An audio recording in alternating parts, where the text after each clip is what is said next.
నమస్తే, welcome to Bharati news.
చిన్నారులకు ఆహ్లాదం, పెద్దలకు ఉల్లాసం.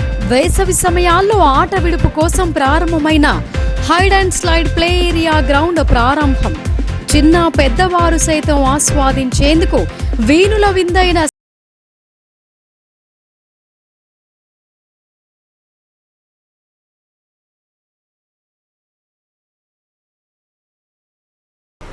నాయకులుగా మనం ప్రజల మధ్య ఉంటూ వారి సమస్యలు తీర్చడానికి ఎక్కువ సమయం ఇవ్వాలని మాజీ మంత్రి బోధన్ ఎమ్మెల్యే పి సుదర్శన్ రెడ్డి అన్నారు. అప్పుడే ప్రజానాయకులమవుతాం తప్ప పదవుల కోసం పాకులాడితే కాదని స్పష్టం చేశారు. పిసిసి ఆదేశాల మేరకు జిల్లా స్థాయి విస్తృత స్థాయి సమావేశం మంగళవారం నాడు జిల్లా కాంగ్రెస్ కమిటీ అధ్యక్షులు మానాల మోహన్ రెడ్డి అధ్యక్షతన జరిగింది. ఈ సమావేశానికి ముఖ్య అతిథులుగా Bodhan MLA Sudarshan Reddy, rural MLA Bhupathi Reddy, MLC, సంస్థాగత ఎన్నికల జిల్లా అబ్జర్వర్ బల్మూరు వెంకట్, రాష్ట్ర కార్పొరేషన్ చైర్మన్ కోట్నాక తిరుపతి తదితరులు పాల్గొన్నారు. ఈ సందర్భంగా బోధన్ ఎమ్మెల్యే సుదర్శన్ రెడ్డి మాట్లాడుతూ, నాయకులుగా మనం ప్రజల సమస్యలు తీర్చడానికే ఎక్కువ సమయం ఇవ్వాలని, అప్పుడే ప్రజానాయకులమవుతాం తప్ప పదవుల కోసం పాకులాడితే కుదరదని అన్నారు. బీజేపీ, బీఆర్ఎస్ పార్టీలు జిల్లాకు చేసిందేమీ లేదని అన్నారు. ఆ పార్టీల వైఫల్యాలను ప్రజల్లోకి తీసుకువెళ్లటంలో ప్రతి నాయకుడు, కార్యకర్త సైతం ప్రజల్లోకి వెళ్లాలని అన్నారు. తాను మంత్రిగా ఉన్నప్పుడు ప్రజలకు త్రాగు, సాగునీటి కోసం ప్యాకేజ్ 21, 22, 23 ప్రాజెక్టు తీసుకువస్తే దాన్ని కొంతమంది వారి స్వార్థం కొరకు నిలిపివేశారని ఆగ్రహం వ్యక్తం చేశారు. 300 కోట్లతో పూర్తయ్యే పనిని 3000 కోట్లు పెట్టి కమిషన్ల కోసం కాంట్రాక్టర్లకు ఇచ్చారని అన్నారు.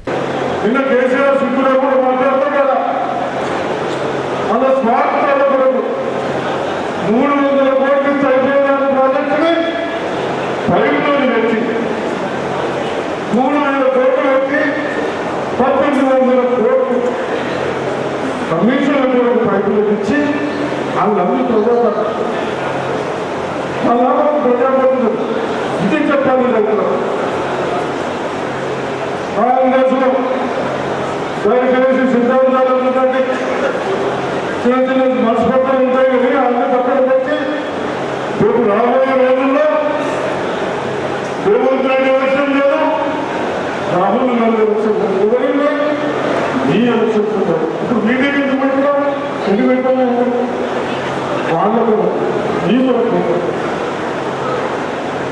వస్తాయి, చిన్న చిన్న సమస్యలు వస్తాయి. నేను కాంగ్రెస్ లో గెలిచిన సర్పంచులు వాళ్ళని 12 వస్తే టీఆర్ఎస్లో కోరుకోవడానికి పంపించారు. ఎందుకు ప్రజలకు మేలు అవుతుందని పంపించారు. ఇప్పుడు కూడా మీ అందరూ యువకులు కూలీలు అందరూ వస్తారో రేపు మీరు అందరూ కలుగుతారు. మతాలు విభజించే పార్టీలు పక్కన పెట్టి మనమందరం రైతులకు అవకాశం ఇస్తా ఉన్నారు, ప్రజలకు చేయడం. కాబట్టి లోకల్ బాడీస్ అన్ని సర్పంచ్ కానీ, ఎంపీడీలు కానీ, జెడ్పీడీలు కానీ, జిల్లా పరిషత్ కానీ, ఇవన్నీ మున్సిపాలిటీ కానీ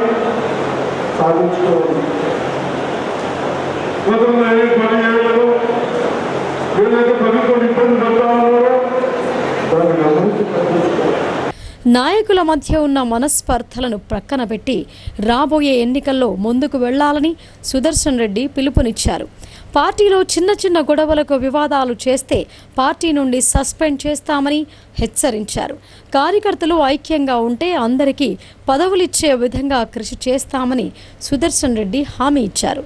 ఏఐసీసీ ఆదేశాల మేరకు గ్రామ, మండల, బ్లాక్ కమిటీలు ఏర్పాటుకు అందరూ సహకరించాలని, కార్యకర్తలకు బాధ్యతలు, పదవులు ఇవ్వటమే పార్టీ లక్ష్యమని పేర్కొన్నారు. డబుల్ బెడ్రూమ్ ఇళ్ల పేరుతో అప్పటి సీఎం కేసీఆర్ కమిషన్లు నొక్కేశారని సుదర్శన్ రెడ్డి దుయ్యబట్టారు. ఒక్కో నియోజకవర్గానికి 10,000 ఇళ్లు ఇవ్వటానికి రాష్ట్ర ప్రభుత్వం ప్రణాళికలు సిద్ధం చేసిందని అన్నారు. ఇంకా ఈ కార్యక్రమంలో జై బాపు, జై భీమ్, జై సంవిధాన్, బోధన్ అర్బన్ ఇన్ఛార్జ్ సత్యనారాయణ, రాష్ట్ర ఉర్దూ అకాడమీ చైర్మన్ తాహిర్ బిన్ హమ్దాన్, రాష్ట్ర విత్తనాభివృద్ధి సంస్థ చైర్మన్ అన్వేష్ రెడ్డి, రాష్ట్ర ఆగ్రో ఇండస్ట్రీస్ చైర్మన్ కాసుల బాలరాజు, మాజీ ఎమ్మెల్సీలు రాజేశ్వర్, అరికిల నర్సారెడ్డి, ఆకుల లలిత, ఏనుగు రవీందర్ రెడ్డి, పిసిసి ప్రధాన కార్యదర్శి నగేష్ రెడ్డి, నుడా చైర్మన్ కేశవేణు, గ్రంథాలయ సంస్థ చైర్మన్ అంతిరెడ్డి రాజారెడ్డి, వినయ్ రెడ్డి, ముత్యాల సునీల్ కుమార్ రెడ్డి తదితరులు పాల్గొన్నారు.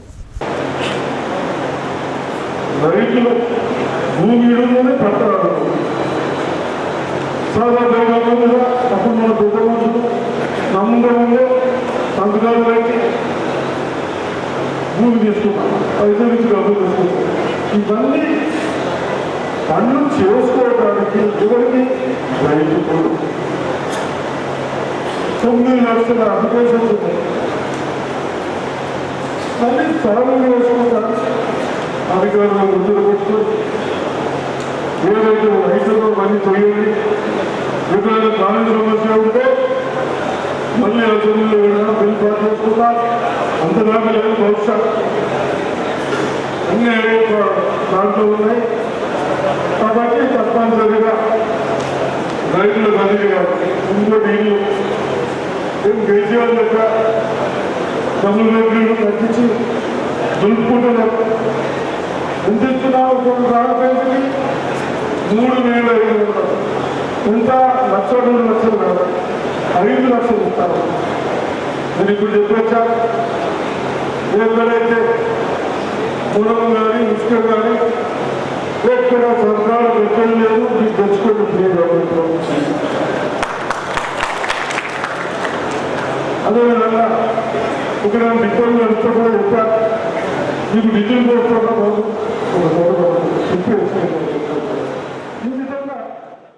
నిజామాబాద్ నగరాన్ని స్మార్ట్ సిటీగా తీర్చిదిద్దేందుకు అధికారులతో కలిసి అన్ని నిర్ణయాలు తీసుకున్నట్టు నుడా చైర్మన్ కేశవేణు తెలిపారు. అందుకోసం నగరం మొత్తం పరిశీలించి ట్రాఫిక్ జంక్షన్లు, నాళాల నిర్మాణం కొరకు పరిశీలించి రాబోయే వర్షాకాలం ఎక్కడా కూడా నీరు నిల్వ ఉండకుండా చర్యలు తీసుకుంటున్నామని చెప్పారు. నిజామాబాద్ నగరంలో నిజామాబాద్ నుడా చైర్మన్ కేశవేణు నేతృత్వంలో municipal commissioner Dilip Kumar, traffic ACP Narayana, ఆర్ఎండ్బి ఎగ్జిక్యూటివ్ ఇంజనీర్ ప్రవీణ్లతో కలిసి నుడా, మున్సిపల్, కార్పొరేషన్, ట్రాఫిక్, ఆర్ఎండ్బి విభాగాల ఆధ్వర్యంలో నగరంలోని వివిధ జంక్షన్లలో ట్రాఫిక్ ఇబ్బందులను పరిశీలించి నాళాలను పరిశీలించారు. ఈ సందర్భంగా నుడా చైర్మన్ కేశవేణు మాట్లాడుతూ ట్రాఫిక్ జంక్షన్లను పరిశీలించి ట్రాఫిక్ ఇబ్బందులను తొలగించడానికి కొత్త జంక్షన్లను ప్రతిపాదించామని అన్నారు. అదేవిధంగా వినాయక్ నగర్, బోధన్ రోడ్, గౌతమ్ నగర్, హైదరాబాద్ బైపాస్ ఏరియాలలోని మురికి కాలువలు, నేటి జామ్ను పరిశీలించామని ఆయన తెలిపారు. వచ్చే వర్షాకాలంలో ఇబ్బంది లేకుండా నీళ్లు పోవడానికి పెద్ద నాళాలు నిర్మించాలని నిర్ణయం తీసుకోవటం జరిగిందని ఆయన తెలిపారు. అంతేకాకుండా రాష్ట్ర ప్రభుత్వ సలహాదారులు మొహమ్మద్ అలీ షబీర్, పిసిసి అధ్యక్షుడు మహేష్ కుమార్ గౌడ్, బోధన్ ఎమ్మెల్యే సుదర్శన్ రెడ్డి ముగ్గురి కృషి వల్ల నగరం స్మార్ట్ సిటీగా ఏర్పడుతోందని ఆయన ధీమా వ్యక్తం చేశారు. వీరి ఆధ్వర్యంలో జిల్లాతో పాటు నగరం అభివృద్ధి చెందుతున్నందుకు జిల్లా, నగర ప్రజల తరపున కేశవేణు వారికి కృతజ్ఞతలు తెలిపారు. నగరంలోని పలు జంక్షన్లను మరి ట్రాఫిక్ సమస్య మీద నుడా చైర్మన్గా నేను, మున్సిపల్ కమిషనర్ గారైన దిలీప్ కుమార్ గారు, అలాగే ట్రాఫిక్ ఏసీపీ గారు నారాయణ గారు, అలాగే ఆర్ఎండ్బి డిఈ గారు ప్రవీణ్ గారు, మొత్తం 4 డిపార్ట్మెంట్ కలిసి ఈరోజు మొత్తం నిజామాబాద్ నగరంలో ఒక సుడిగాలి పర్యటన చేయడం జరిగింది. ప్రజల ట్రాఫిక్ ఇబ్బందులు, వారికి పార్కింగ్ సమస్యలు, వివిధ ప్రాంతాలలో జంక్షన్ల డెవలప్మెంట్ గురించి ఈరోజు తిరగడం జరిగింది. మొదటగా ఎన్టీఆర్ చౌరస్తా నుంచి ఎల్లమ్మగుట్ట చౌరస్తా, పులాంగ్ చౌరస్తా, అక్కడ నుంచి వినాయక్ నగర్లో ఎక్కడైతే వర్షాలు బాగా పడ్డప్పుడు మోకాళ్ళు ఎత్తు వాటర్ వస్తుంది, అక్కడ స్టామ్ వాటర్ డ్రైన్ కోసం కూడా చూపించడం జరిగింది. దాని తర్వాత రాజీవ్ గాంధీ జంక్షన్ కూడా డెవలప్ చేయాలని చెప్పేసి ఒక నిర్ణయం తీసుకోవడం జరిగింది. దానికి ఒక R&B వారికి ఒక ప్రపోజల్ ఇవ్వడం జరిగింది ఈరోజు. అలాగే అక్కడి నుంచి వర్ణి చౌరస్తాలో మన ఆర్ఆర్ చౌరస్తాలో ఎక్కడైతే సెకండ్ డిపో ఉందో అక్కడ బస్సులు రావడం పోవడం వల్ల ట్రాఫిక్ బాగా ఇబ్బందులు ఎదురవుతున్నాయి. ఆ జంక్షన్ కూడా డెవలప్ చేయాలన్న ఆలోచన తీసుకున్నాము. అటు నుంచి కిల్లా చౌరస్తాకు వచ్చి గోశాల రోడ్డు నుంచి మానపల్లి, అర్సపల్లి, అలాగే బోధన్ రోడ్లు ఎక్కడైతే వర్షాకాలంలో వాటర్ నిలుస్తాయో అది కూడా కమిషనర్ గారికి చూపించడం జరిగింది. అక్కడ కూడా ఒక స్ట్రాంగ్ వాటర్ డ్రైన్ నిర్మాణానికి వారు నిర్ణయం తీసుకోవడం జరిగింది. అలాగే బోధన్ బస్ స్టాండ్ ప్రాంతంలో ఆటోల సమస్యలు, అలాగే మన గవర్నమెంట్ హాస్పిటల్ దగ్గర ఫుట్పాత్ ఎంక్రోచ్మెంటు అవన్నీ చూసి ఇప్పుడు ఇక్కడ రిలయన్స్ జంక్షన్ దగ్గర ఒక స్ట్రాంగ్ వాటర్ డ్రైన్ నిర్మాణానికి చూపించడం జరిగింది. ఇక్కడ ప్రమాదాలు జరిగి చాలామంది చనిపోయారు, అది కమిషనర్ గారికి చూపించడం జరిగింది. అది కూడా స్ట్రాంగ్ వాటర్ డ్రైన్ నిర్మాణానికి కమిషనర్ గారికి మేమందరం కలిసి నిర్ణయం తీసుకోవడం జరిగింది. అతి త్వరలో ఈ ఆర్మూర్ రోడ్లోని రిలయన్స్ దగ్గర ఒక జంక్షన్ కూడా ప్లాన్ చేయడం జరుగుతుంది, మన నుండా తరఫు నుంచి కానీ గవర్నమెంట్ మున్సిపల్ కార్పొరేషన్ తరఫు నుంచి కానీ. కాబట్టి నిజామాబాద్ నగరం అతి త్వరలో అతి సుందరంగా తీర్చిదిద్దేలాగా నుండా నుంచి మేము ప్రయత్నం చేస్తున్నాం. వేసవిని దృష్టిలో ఉంచుకొని శానిటేషన్ వర్కర్లందరూ తగు జాగ్రత్తలు తీసుకొని పనిచేయాలని భీమ్గల్ మున్సిపల్ కమిషనర్ గోపు గంగాధర్ సూచించారు. వడదెబ్బ బారిన పడకుండా ఉండేందుకు నిత్యం ORS ప్యాకెట్లను దగ్గరుంచుకోవాలని ఆయన కోరారు. భీమ్గల్ మున్సిపల్ కార్యాలయంలో శానిటేషన్ వర్కర్స్కు హెల్త్ క్యాంప్ నిర్వహించారు. డాక్టర్ అజయ్ పవర్ మున్సిపల్ కార్మికులకు వైద్య పరీక్షలు చేసి మందులు పంపిణీ చేశారు. ఈ సందర్భంగా కమిషనర్ గోపు గంగాధర్ మాట్లాడుతూ వేసవికాలం దృష్ట్యా శానిటేషన్ వర్కర్స్ అందరూ తగు జాగ్రత్తలు తీసుకొని పనిచేయాలని అన్నారు. ORS ప్యాకెట్లను ప్రతిరోజు తప్పకుండా నీటిలో కలుపుకొని త్రాగాలని ఆయన సూచించారు. వేసవికాలం ఉన్నందున శానిటేషన్ వర్కర్స్ వడదెబ్బ తగలకుండా తగు జాగ్రత్తలు తీసుకుంటూ పని చేయాలని అన్నారు. ఈ కార్యక్రమంలో మెడికల్, మున్సిపల్ సిబ్బంది తదితరులు పాల్గొన్నారు. ఎలాంటి వివాదాలకు తావు లేకుండా రైతులకు సంబంధించిన భూములపై వారికి పూర్తి యాజమాన్య హక్కులు కల్పించడమే ప్రభుత్వ ధ్యేయమని మాజీ మంత్రి బోధన్ ఎమ్మెల్యే సుదర్శన్ రెడ్డి స్పష్టం చేశారు. అనేక కొత్త అంశాలను పొందుపరుస్తూ ఈ నూతన ROR చట్టాన్ని తెచ్చిందని వివరించారు. ప్రధానంగా ఏళ్ల తరబడి పెండింగ్లో ఉన్న సాదా బైనామాల క్రమబద్ధీకరణకు ఈ చట్టం ద్వారా పరిష్కారం లభిస్తోందని పేర్కొన్నారు. రాష్ట్ర ప్రభుత్వం ప్రతిష్టాత్మకంగా ప్రవేశపెట్టిన భూభారతి నూతన ROR చట్టం భూ వివాదాల పరిష్కారానికి ఎంతగానో దోహదపడుతోందని శాసనసభ్యులు సుదర్శన్ రెడ్డి అన్నారు. బోధన పట్టణంలోని లయన్స్ క్లబ్ కంటి ఆసుపత్రి ఆడిటోరియం హాల్లో భూభారతి నూతన చట్టంపై రైతులకు మంగళవారం అవగాహన సదస్సు నిర్వహించారు. ఈ సదస్సులో ఎమ్మెల్యే సుదర్శన్ రెడ్డి, జిల్లా కలెక్టర్ రాజీవ్ గాంధీ హనుమంతు, అదనపు కలెక్టర్ కిరణ్ కుమార్ పాల్గొని భూభారతి చట్టం గురించి పవర్ పాయింట్ ప్రజెంటేషన్ ద్వారా రైతులకు అవగాహన కల్పించారు. ఎలాంటి వివాదాలకు తావు లేకుండా రైతులకు సంబంధించిన భూములపై వారికి పూర్తి యాజమాన్య హక్కులు కల్పించేందుకు ప్రభుత్వం అనేక కొత్త అంశాలను పొందుపరుస్తూ ఈ నూతన ROR చట్టాన్ని తెచ్చిందని ఎమ్మెల్యే వివరించారు. ప్రధానంగా ఏళ్ల తరబడి పెండింగ్లో ఉన్న సాదా బైనామాల క్రమబద్ధీకరణకు ఈ చట్టం ద్వారా పరిష్కారం లభిస్తోందని అన్నారు. ధరణి వల్ల రైతులు ఎదుర్కొంటున్న ఇబ్బందులను దూరం చేయాలన్న కృత నిశ్చయంతో ప్రభుత్వం కొత్త చట్టాన్ని తెచ్చిందని, ఏ విధంగా చూసినా ఇది రైతులకు వారి భూ సమస్యల పరిష్కారానికి ఎంతో వెసులుబాటు కల్పించేలా అన్ని అంశాలను పొందుపరిచారని తెలిపారు. ఈ నూతన ROR చట్టాన్ని రైతులు సద్వినియోగం చేసుకోవాలని హితవు పలికారు. కాగా పేదల సంక్షేమమే ధ్యేయంగా ముఖ్యమంత్రి రేవంత్ రెడ్డి నేతృత్వంలోని రాష్ట్ర ప్రభుత్వం ఇందిరమ్మ ఇళ్ల పథకాన్ని పకడ్బందీగా అమలు చేస్తోందని ఈ సందర్భంగా ఎమ్మెల్యే స్పష్టం చేశారు. తొలి విడతగా ఒక్కో అసెంబ్లీ నియోజకవర్గంలో 3,500 మంది చొప్పున నిరుపేదలను లబ్ధిదారులుగా ఎంపిక చేసి ఒక్కో ఇంటి నిర్మాణానికి ప్రభుత్వం 5 లక్షల ఆర్థిక సాయం అందిస్తోందని అన్నారు. లబ్ధిదారులందరూ ఇళ్లను నిర్మించుకునేలా వారికి తోడ్పాటును అందించాలని అధికారులకు సూచించారు. ముఖ్యంగా నామమాత్రపు రుసుముతో ఇసుక సరఫరా అయ్యేలా చొరవ చూపాలని అన్నారు. ఈ సందర్భంగా కళ్యాణ లక్ష్మి, షాదీ ముబారక్ లబ్ధిదారులకు ఎమ్మెల్యే సుదర్శన్ రెడ్డి, కలెక్టర్ రాజీవ్ గాంధీ హనుమంతు చెక్కులు పంపిణీ చేశారు. ఈ సదస్సులలో Bodhan sub collector Vikas Mahato, ACP Srinivas, స్థానిక అధికారులు, రైతులు పాల్గొన్నారు.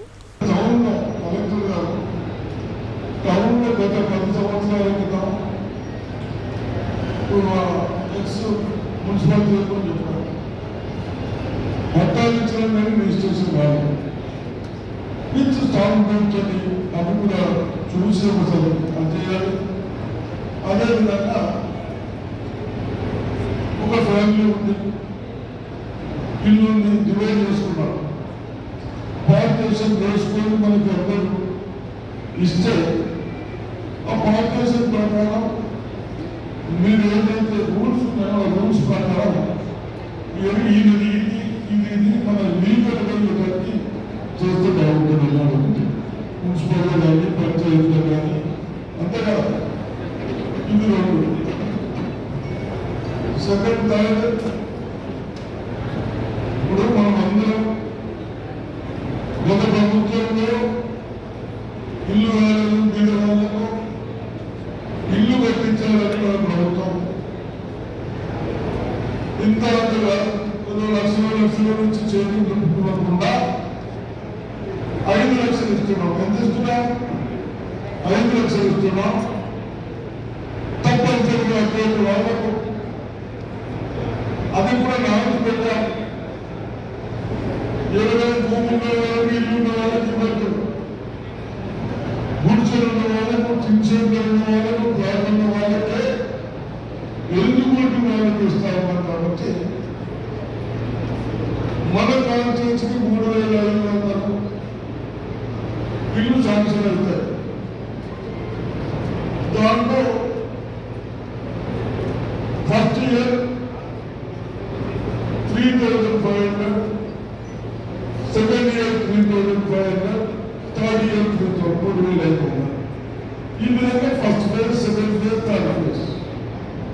అధికారులకు రిక్వెస్ట్ ఏంటంటే కనీసం ఇప్పుడు లేని వాళ్ళకి ఫస్ట్ ప్రియారిటీ ఇవ్వండి, కొద్ది వేరే ఉన్న వాళ్ళకి సెకండ్ ప్రియారిటీ ఇవ్వండి, థర్డ్ ప్రియారిటీ ఇవ్వండి. అదొకటి. అదేవిధంగా మీరు అందరూ ఇప్పుడు సాయం ఉసిరికి వచ్చేదా, సాయం వచ్చేదా? ప్రపంచ కార్మికులందరికీ మేడే గొప్ప పండుగ రోజని టీయూసీఐ నాయకులన్నారు. అన్ని రంగాల కార్మికులకు మేడే రోజు సెలవివ్వాలని టీయూసీఐ నాయకులు డిమాండ్ చేశారు.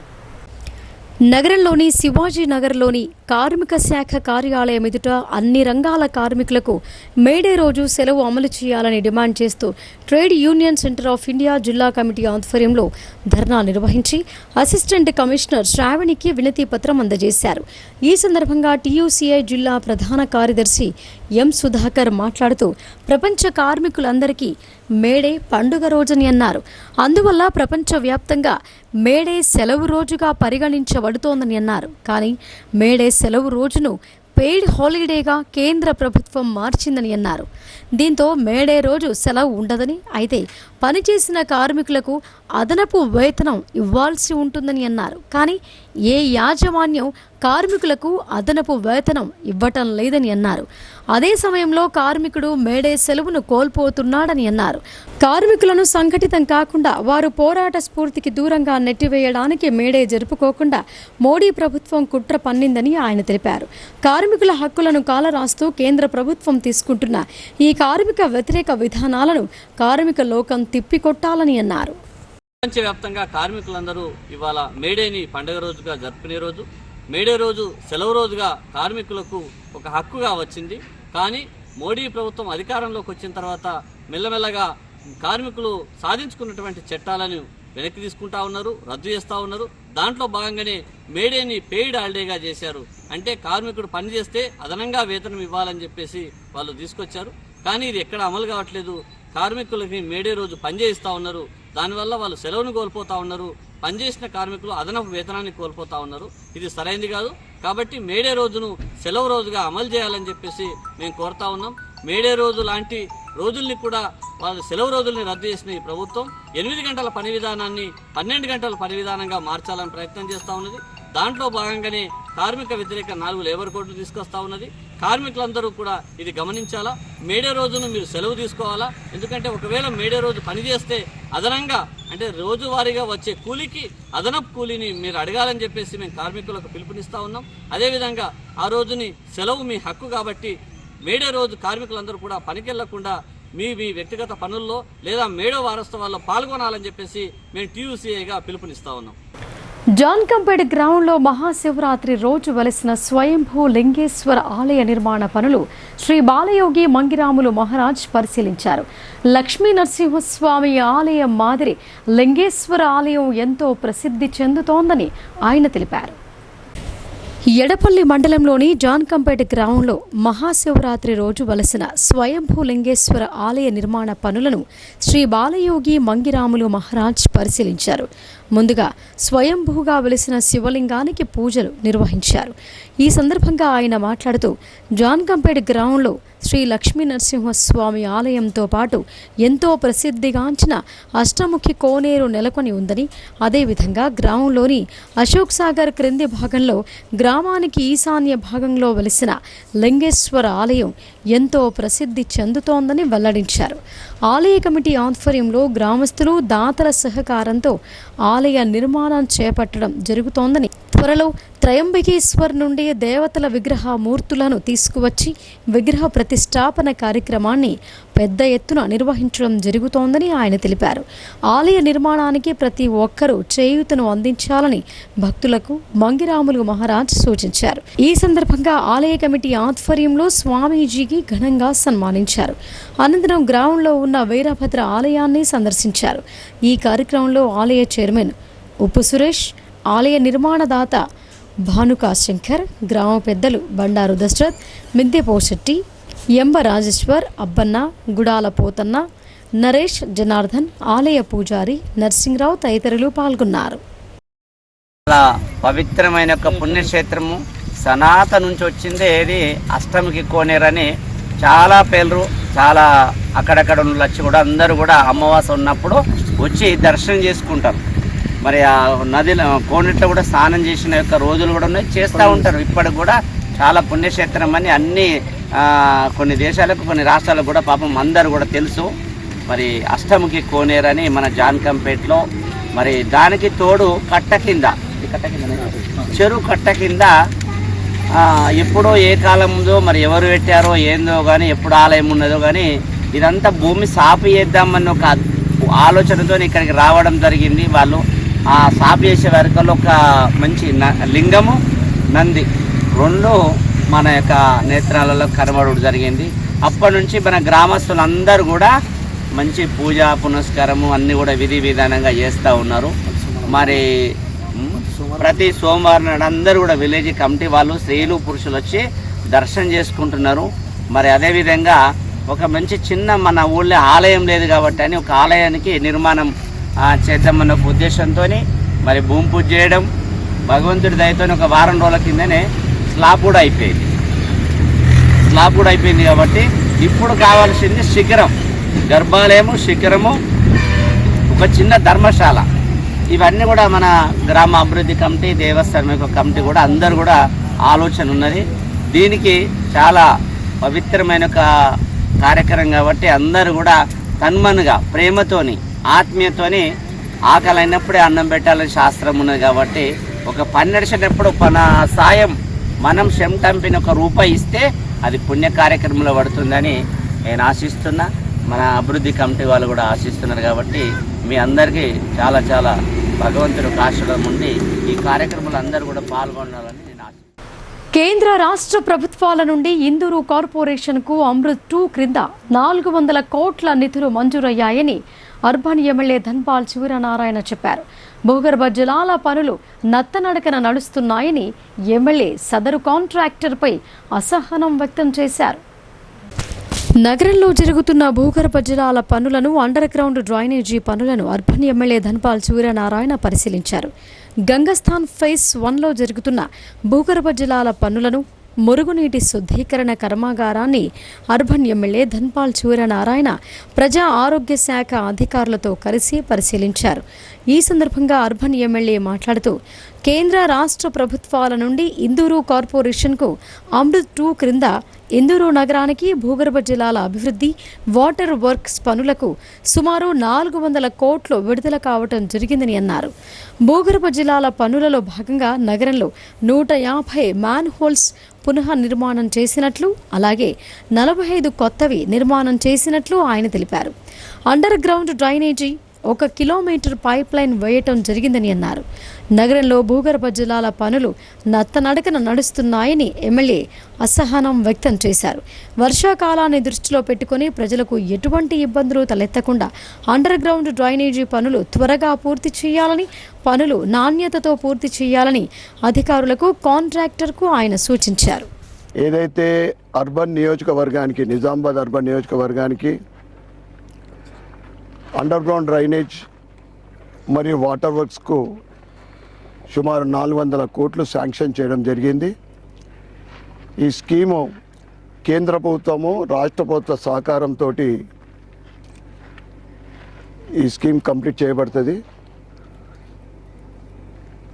గత 2 నెలల నుండి పనులు ప్రారంభమైనాయి. అండర్ గ్రౌండ్ డ్రైనేజ్ వర్క్, ఇంకా వాటర్ వర్క్స్ మామూలుగా స్టార్ట్ అయింది. ఈ కాంట్రాక్టర్లకు గత 2 నెలల క్రితము సమావేశమైనప్పుడే చెప్పడం జరిగింది, వర్క్ని స్పీడప్ చేయాలి, క్వాలిటీ వర్క్ అని. ఈరోజు గంగాస్థాన్ ఫేజ్ 1లో యూజిటీ వర్క్ని చూడడం జరిగింది.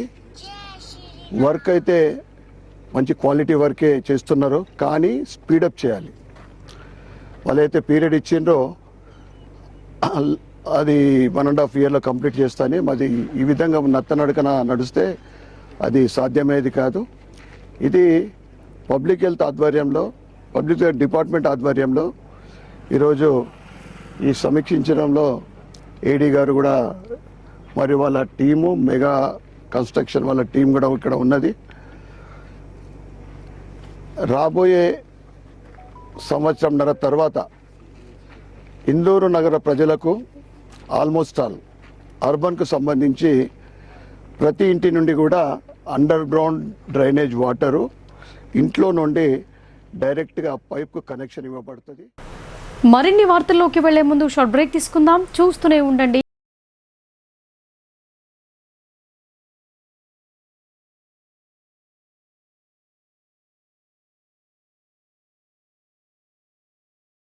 తెలంగాణలో మొట్టమొదటిసారిగా అధునాతన పద్ధతిలో నరాల, మానసిక, sex, alcohol, fits treatment, AC intensive care unit ఇప్పుడు మన నిజామాబాద్ లో doctor B Keshavulu MD psychiatry, Osmania గారి ఆధ్వర్యంలో అన్ని సదుపాయాలు గల అత్యాధునిక అతిపెద్ద హాస్పిటల్ ప్రారంభించబడ్డది. గమనిక, ఆధునిక ఏసీ వార్డు, అత్యంత విశాలమైన భవనం, అన్ని నరాల, మానసిక సమస్యలకు మరియు ఆల్కహాల్ ను మాన్పించుటకు అడ్మిషన్స్ సౌకర్యం గల తెలంగాణలోనే అతిపెద్ద hospital doctor Keshavulu hospital, bus stand ఎదురుగా లైన్, ఖలీల్వాడి. తక్కువ ఖర్చుతో హైదరాబాద్ స్థాయి అత్యాధునిక వైద్య సదుపాయం కావాలనుకుంటున్నారా? అయితే సంప్రదించండి బండారి గ్రూప్, విజయలక్ష్మి హాస్పిటల్, ఖలీల్వాడి, నిజామాబాద్. గర్భం దాల్చకపోవడం, గర్భం నిలవకపోవడం, గర్భాశయం ద్వారం మూసుకుపోవడం, గర్భాశయం నందు గోడలు, అండాశయంలో నీటి బుడగలు మొదలగు వ్యాధులకు డాక్టర్ బండారి సుజాత ఎండి డీజీఓ గారు లాప్రోస్కోపీ ద్వారా ప్రత్యేక చికిత్స చేయబడును. గర్భిణీ స్త్రీలలో ఫిట్స్, అధిక రక్తపోటు, ఆస్తమా, మధుమేహం, ఉమ్మనీరు తక్కువ, ట్యూబ్లో ప్రెగ్నెన్సీ వంటి అధిక ప్రమాదకరమైన కేసులకు చికిత్స చేయబడును. Normal delivery, caesarean section, hysterectomy, tubectomy, laparoscopy, hysteroscopy సౌకర్యం కలదు. పిల్లలు పుట్టకుండా ఆపరేషన్ చేసుకున్న వారికి తిరిగి సంతానం కొరకు సంప్రదించగలరు. అందరికీ అందుబాటులో అన్ని రకాల వైద్య సేవలు కలవు. పరిశుభ్రమైన విశాలమైన గదులు, లిఫ్ట్, అధునాతన ఆపరేషన్ థియేటర్, ల్యాబ్, ఫార్మసీ సౌకర్యం కలదు. ప్రతి శుక్రవారం ఉచితంగా చూడబడును. రాష్ట్ర ప్రభుత్వ ఉద్యోగులకు రీయింబర్స్మెంట్ సౌకర్యం కలదు. సంప్రదించండి doctor Bandari Sujatha, Bandari group, Vijayalakshmi hospital, Rajiv Gandhi auditorium దగ్గర, రెడ్ క్రాస్ బ్లడ్ బ్యాంక్ ఎదురు సందులో, ఖలీల్వాడి, నిజామాబాద్. వార్తలకు తిరిగి స్వాగతం. నిజామాబాద్ ఎక్సైజ్ ఎన్ఫోర్స్మెంట్ సిబ్బంది మరోసారి రాష్ట్ర ఉన్నతాధికారుల ప్రశంసలు అందుకున్నారు.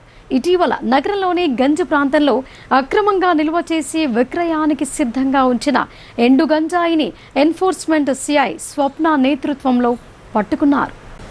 నిజామాబాద్ నగరంలోని గంజ్ ప్రాంతంలో నిషేధిత గంజాయి మాదక ద్రవ్యాలను గుర్తించి ఎక్సైజ్ ఎన్ఫోర్స్మెంట్ సిఐ స్వప్న నేతృత్వంలో 30 కిలోల ఎండు గంజాయి, 1 కారు, 2 మోటార్ సైకిళ్లు స్వాధీనం చేసుకుని 5 వ్యక్తులను అరెస్టు చేసిన విషయం తెలిసిందే. దీంతో హైదరాబాద్లోని ప్రధాన కార్యాలయంలో రాష్ట్ర డైరెక్టర్ ఎన్ఫోర్స్మెంట్ కమలాసన్ రెడ్డి మరియు అదనపు కమిషనర్ ఖురేష్లు నిజామాబాద్ ఎన్ఫోర్స్మెంట్ బృందాన్ని అభినందించారు. ఈ సందర్భంగా director enforcement Kamal Haasan Reddy enforcement బృందానికి 15,000 రూపాయల నగదు బహుమతిని అందజేసి భవిష్యత్తులో మరిన్ని కేసులను గుర్తించాలని ఆకాంక్షించారు. నగదు అవార్డును సిఐ స్వప్న, ఎస్ఐ రామ్ కుమార్ మరియు సిబ్బంది హమీద్, అవినాష్, విష్ణు, సుకన్య, శ్యామ్ సుందర్, సాయి కుమార్లు నగదు బహుమతిని స్వీకరించారు. ఇంకా ఈ కార్యక్రమంలో Nizamabad deputy commissioner V Somireddy, STF assistant commissioner Pranavani మరియు ఎక్సైజ్ సూపరింటెండెంట్ ప్రదీప్ రావు తదితరులు పాల్గొన్నారు. ఆర్మూర్ పట్టణంలోని సుప్రసిద్ధ పుణ్యక్షేత్రమైన నవనాథ సిద్ధుల గుట్టపై చిరుత సంచారం కలకలం రేపుతోంది. గుట్టలో మకాం పెట్టడంతో ప్రజలు అటు వెళ్లాలంటేనే జంకుతున్నారు. ఆర్మూర్ మున్సిపల్ పట్టణ కేంద్రంలో గల సుప్రసిద్ధ పుణ్యక్షేత్రమైన నవనాథ సిద్ధుల గుట్టపై సోమవారం చిరుతపులి సంచారం కలకలం రేపుతోంది. నవనాథ సిద్ధుల గుట్టపై చిరుతపులి సంచారం ఆర్మూరు ప్రాంత ప్రజల్లో తీవ్ర కలవరం రేపింది. ఈ నేపథ్యంలో సోమవారం సాయంత్రమే నవనాథ సిద్ధుల గుట్ట ఆలయ కమిటీ సభ్యులు జిల్లా ఫారెస్ట్ అధికారులకు సిద్ధుల గుట్టపై చిరుతపులి సంచార సమాచారాన్ని అందించారు. దీంతో జిల్లా ఫారెస్ట్ అధికారులు మంగళవారం సిద్ధుల గుట్టను సందర్శించి చిరుతపులి సంచారం ఆనవాళ్లను పరిశీలించారు. సిద్ధులగుట్టపై చిరుతపులి సంచారాన్ని తెలుసుకునేందుకు ట్రాప్ కెమెరాలను ఏర్పాటు చేస్తున్నట్లు ఫారెస్ట్ రేంజ్ ఆఫీసర్ శ్రీనివాస్ తెలిపారు. సిద్ధులగుట్టపై చిరుతపులి సంచారం నేపథ్యంలో ఆలయ కమిటీ సభ్యులకు, భక్తులకు ఫారెస్ట్ రేంజ్ ఆఫీసర్ శ్రీనివాస్ పలు సూచనలు చేశారు. ఈ కార్యక్రమంలో ఆలయ కమిటీ సభ్యులు భారత్ గ్యాస్ సుమన్, చరణ్ రెడ్డి, గంగా కిషన్ తదితరులు పాల్గొన్నారు. ఆర్మూరు నగరంలోని సిద్ధలగుట్ట ప్రాంతంలో శివాలయం ఉంటాయి. ఇక్కడ అనేక దేవస్థానాలు ఉంటాయి, భక్తులు వస్తూ పోతుంటారు. ఈ ప్రాంతంలో నిన్న సాయంత్రం సుమారు 6 గంటల ప్రాంతంలో చిరుతపులి సంచారం అని చెప్పేసి ఒక వీడియో సోషల్ మీడియాలో పోస్ట్ చేయడం జరిగింది. వీడియోలు గమనించినట్టయితే చిరుతపులి అనేది వాస్తవమే అని వీడియోలో తెలుస్తున్నది. నిన్న రాత్రి మాకు తెలిసినప్పటికీ చీకటి పడ్డందున మరి నెక్స్ట్ డే ఎర్లీ మార్నింగ్ ఇక్కడికి రావడం జరిగింది. ఈ పరిసరాలను పరీక్షించడం జరుగుతుంది. చిరుతపులి యొక్క నివాసం ఎక్కడ ఉంది, వాటి యొక్క ఎక్కడికి అవి నడుస్తూ పోతూ ఉంటాయి, ఎక్కడి నుంచి ఎక్కడికి సంచారం చేస్తూ ఉంటాయి, వాటిని గమనించడానికి ఇక్కడికి రావడం జరిగింది సిద్ధలగుట్ట ప్రాంతానికి. మరి చిరుతపులి అనేది తిరగటం అనేది వాస్తవమని నిర్ధారించడం జరుగుతుంది ఇక్కడ. కానీ అది ఓన్లీ ఆ వీడియో ద్వారా మాత్రమే. అయితే ఇప్పుడు భూమి అంతా కూడా మరి ఆరిపోయి గట్టిగా ఉంది. ఎట్లాంటి దాని పాదముద్రలు కానీ ఇంకేవి కానీ దొరకట్లేదు. ఇక్కడ ఉన్న ఈ క్షేత్రంలో ఉన్న సిద్ధలగుట్ట క్షేత్రంలో ఉన్న మేనేజ్మెంట్ కమిటీ వారు ఇంతకుముందు కూడా ఇట్లాంటి ఉంది అనేది వాళ్ళు తెలియజేస్తున్నారు. దాన్ని నిర్ధారించడానికి మేము ట్రాప్ కెమెరాలు తీసుకురావడం జరిగింది. సరి అయిన ప్రదేశంలో నీటి వసతి మరియు ఆహారం దొరికే ప్రదేశంలో వాటిని మేము ఫిక్స్ చేయడం జరుగుతుంది. తద్వారా వాటి యొక్క మూమెంట్ను తీసుకొని ఈ మూమెంట్ విషయాన్ని మా పై అధికారులకు తెలియజేస్తూ వాళ్ళ యొక్క సూచన మేరకు దీన్ని మళ్ళీ ఏం చేయాలనే చెప్పేసి వాళ్ళ ఇన్స్ట్రక్షన్స్ ప్రకారం అకార్డింగ్లీ మేము ఇక్కడ యాక్షన్ తీసుకోవడం జరుగుతుంది. అసలే వేసవి కాలం. తమ పిల్లలతో కాసింత బయటకు వెళ్ళి సేద తీరుదామన్నా ఎలాంటి ప్లే ఏరియా, ఫన్ జోన్ లాంటి సౌకర్యాలు లేక ఇబ్బంది పడుతున్న నగరవాసులకు చల్లటి వార్త. అత్యాధునిక ఏర్పాట్లతో పిల్లలు ఆడుకునేందుకు అతిపెద్ద ప్లే ఏరియా గ్రౌండ్ ప్రారంభమైంది.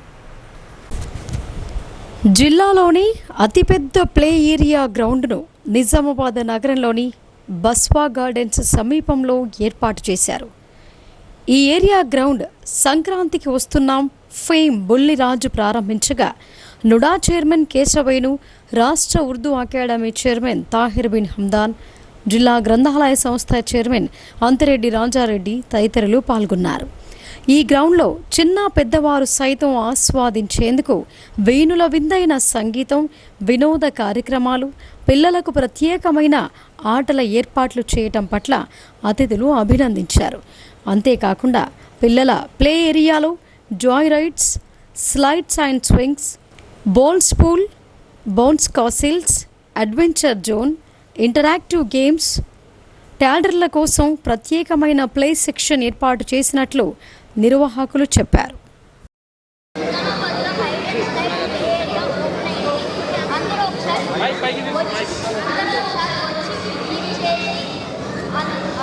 పిల్లలతో పాటు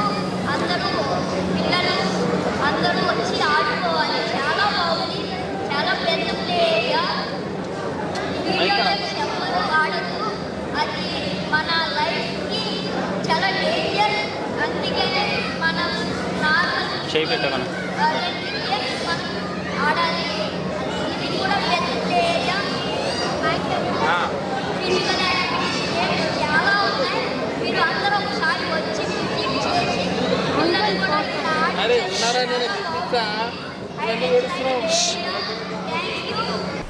తెలంగాణలో రికార్డు స్థాయిలో ఉష్ణోగ్రతలు నమోదవుతుండగా కామారెడ్డి టాప్లో నిలిచింది.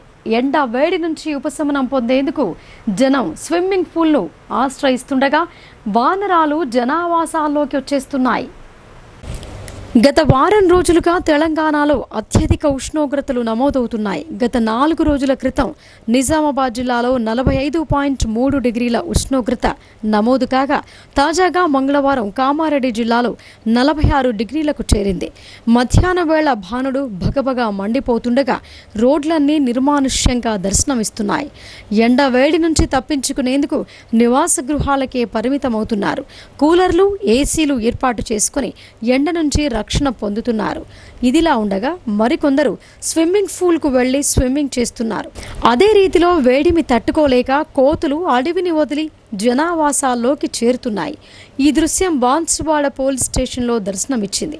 అటవీ శాఖ అధికారులు అటవీ ప్రాంతాల్లో మూగజీవాల దాహర్తిని తీర్చేందుకు తగిన సౌకర్యాలు కల్పించకపోవడంతో కోతులు గ్రామాల్లోకి వచ్చి దాహం తీర్చుకుంటున్నాయి.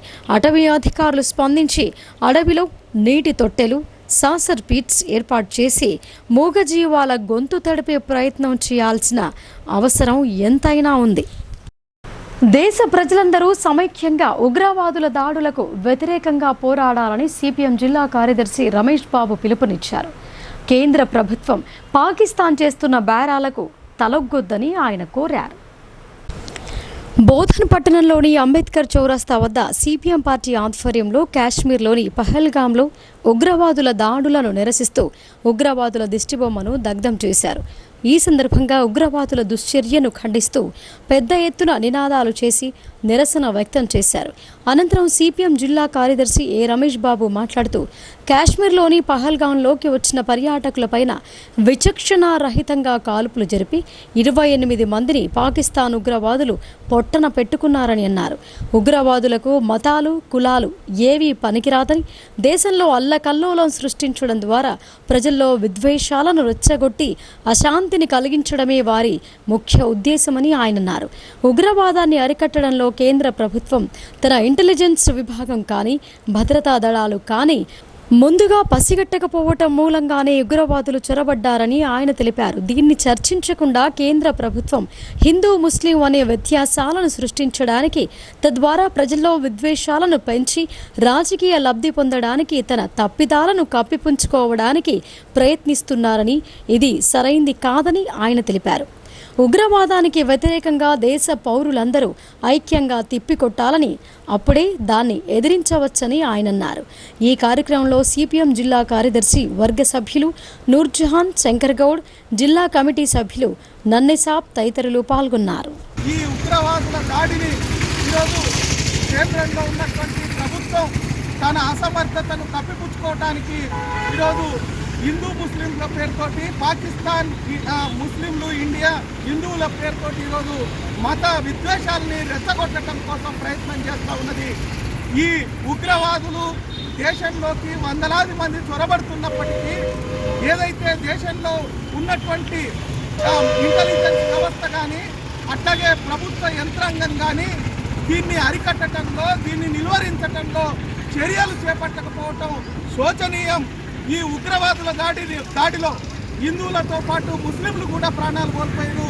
ఈ దేశ ఐక్యతను కాపాడటం కోసం, ఈ దేశంలో ఉన్నటువంటి ప్రజల మధ్య ఐక్యతను కాపాడి ఈ ఉగ్రవాదానికి వ్యతిరేకంగా దేశ ప్రజలందరూ, పౌరులందరూ ఐక్యంగా పోరాటం చేయాలని, ఐక్య పోరాటాల ద్వారా మాత్రమే ఉగ్రవాదాన్ని అరికట్టగలుగుతాం తప్ప ప్రజల్లో విద్వేషాన్ని రెచ్చగొడితే మరింత పలచన పడతాం. ప్రభుత్వాలు అట్లాగే పార్టీలు దీన్ని గ్రహించాలనేటువంటిది సిపిఎం పార్టీగా మేము కోరుతా ఉన్నాం. ఈ దేశం ఐక్యంగా కాపాడటం కోసం ఈ దేశంలో ఉన్నటువంటి పౌరులందరూ కలిసి రావాలని సిపిఎం పార్టీగా పౌరులందరినీ విజ్ఞప్తి చేస్తా ఉన్నాం. వారాహి అమ్మవారి ఆలయ నిర్మాణంలో ఎలాంటి ఆటంకాలు ఎదురు కాకుండా నిర్విఘ్నంగా కొనసాగాలని వారాహి ఆలయ నిర్వాహక చైర్మన్ మంచాల జ్ఞానేందర్ గుప్తా అమ్మవారిని వేడుకున్నారు. ఈ సందర్భంగా ఆయన తంజావూర్ శ్రీ మహావారాహి మాత అమ్మవారిని దర్శించుకోవటం జరిగిందని చెప్పారు. నగరంలోని వారాహి అమ్మవారి ఆలయ నిర్వాహక చైర్మన్ మంచాల జ్ఞానేందర్ తమిళనాడులోని తంజావూర్ శ్రీ మహావారాహి మాత అమ్మవారి ఆలయాన్ని సందర్శించి దర్శనం చేసుకున్నారు. 1200 సంవత్సరాల క్రితం నిర్మించిన ఈ ఆలయంలో వారాహి అమ్మవారికి మంచాల జ్ఞానేందర్ విన్నవిస్తూ నగరంలో చేపట్టబోయే వారాహి అమ్మవారి ఆలయ నిర్మాణంలో ఎలాంటి ఆటంకాలు రాకూడదని, ఈ కార్యక్రమం నిర్విఘ్నంగా కొనసాగాలని అమ్మవారిని దర్శించుకుని కోరుకున్నారు. వారాహి అమ్మవారి ఉత్సవ విగ్రహం కోసం కుంభకోణం కూడా వెళ్లటం జరిగిందని చెప్పారు. అమ్మవారి సన్నిధిలో విభిన్న ప్రసాదాలు స్వయంగా తయారు చేసి భక్తులకు పంచడం జరిగిందని, అమ్మవారు ప్రత్యేకంగా నగర ప్రజలకు వారాహి ఆలయ నిర్మాణం విషయంలో ప్రత్యేక ఆశీస్సులు ఇవ్వాలని కోరుతూ ఈ కార్యక్రమం చేపట్టినట్లు మంచాల జ్ఞానేందర్ తెలిపారు. స్థానిక అవసరాల దృష్ట్యా ఇసుక తరలింపునకు అధికారులు జారీ చేస్తున్న అనుమతులు వివాదాస్పదమవుతున్నాయి. ట్రాక్టర్లతో ఇసుక తరలిస్తుండగా తాజాగా టిప్పర్లకు అనుమతులివ్వడాన్ని స్థానికులు అడ్డుకున్నారు. బోధన మండలం సిద్ధాపూర్ గ్రామం నుండి అధికారికంగా వారంలో 3 రోజులు ట్రాక్టర్ల ద్వారా ఇసుక తరలించుకునేందుకు అధికారులు పర్మిషన్ ఇచ్చారు. ఇప్పుడు ట్రాక్టర్లకు కాకుండా టిప్పర్లకు పర్మిషన్ ఇవ్వడంతో సిద్ధాపూర్ కల్దుర్కి గ్రామం నుండి లేబర్లుగా పనిచేసే వారికి ఉపాధి లేకుండా పోయిందని ఆవేదన వ్యక్తం చేస్తున్నారు. ఇసుక తరలింపునకు టిప్పర్లకు అనుమతులు ఇవ్వవద్దని కోరారు. అధికారులు తక్షణమే స్పందించి తమకు న్యాయం చేయాలని డిమాండ్ చేస్తున్నారు. లేని ఎడల నిరసన కార్యక్రమాలు కొనసాగిస్తామని హెచ్చరించారు. ఇప్పుడు సంక్షిప్త వార్తలు చూద్దాం.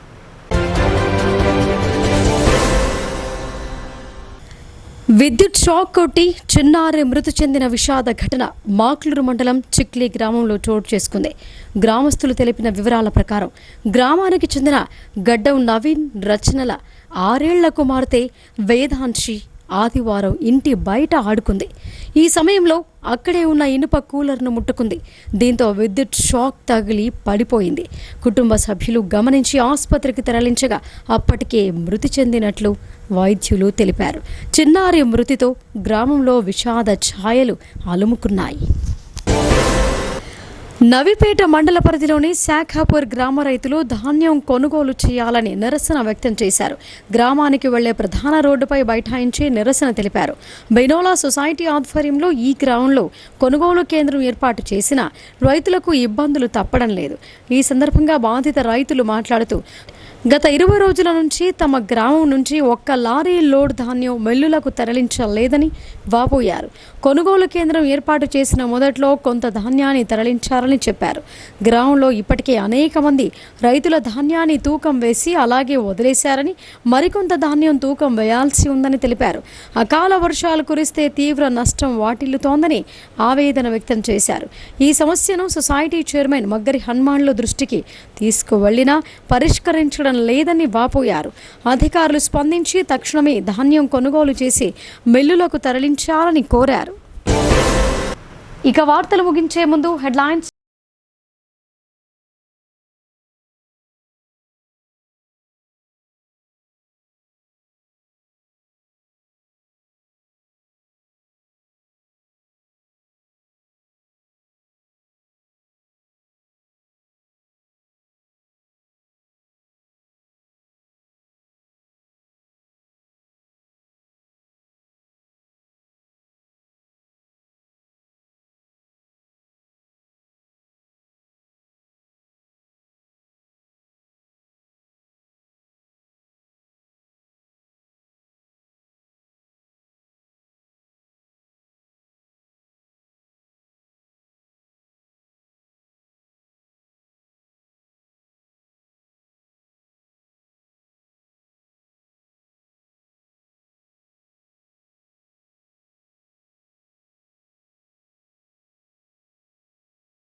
చిన్నారులకు ఆహ్లాదం, పెద్దలకు ఉల్లాసం. వేసవి సమయాల్లో ఆట విడుపు కోసం ప్రారంభమైన hide and slide play area ground ప్రారంభం. చిన్న పెద్దవారు సైతం ఆస్వాదించేందుకు